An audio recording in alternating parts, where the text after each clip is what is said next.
જય ગૌ માતા, જય ઠાકોર, ધનરાજ પ્રાકૃતિક ફાર્મ, નારણભાઈ વસ્ત્રાજ. ચાલો આજે આપણે ઘઉં દેવા જવાના છે અને ક્યાં દેવા જવાના છે એ તમે આપણા આખા વિડીયોમાં જોજો. પ્રસિદ્ધ સાહિત્યકાર ના ઘરે દેવા જવાના છે, ઘર સુધી ડિલિવરી કરવા જવાના છે. ચાલો તમને બતાવું.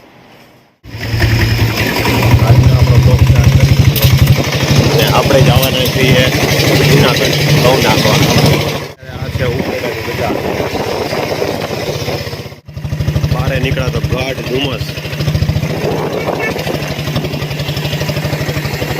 અને અમે ચડી ગયા પાટણ રોડ ઉપર.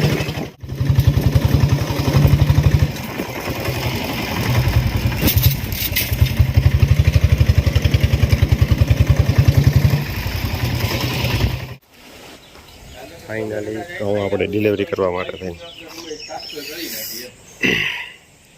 પહોંચી ગયા. અત્યારે આપણે લાખણસિંહ બાપાની ઘરે. બાપા ઘઉં આ બીજું વર્ષ છે ને લીધા એને? હા, બીજું. ગયા વર્ષે કઈ ખાવાની મજા આવી? મજા આવી, ખૂબ મજા આવી. ઓર્ગેનિક એટલે ઓર્ગેનિક એના સ્વાદમાં અને જમીન આસમાનમાં ફરક પડે એટલે આ વર્ષે પણ આપણે જુનાગઢ બાપાને ત્યાં ડિલિવરી કરવા આવ્યા છીએ ઉલેટાથી ભરીને.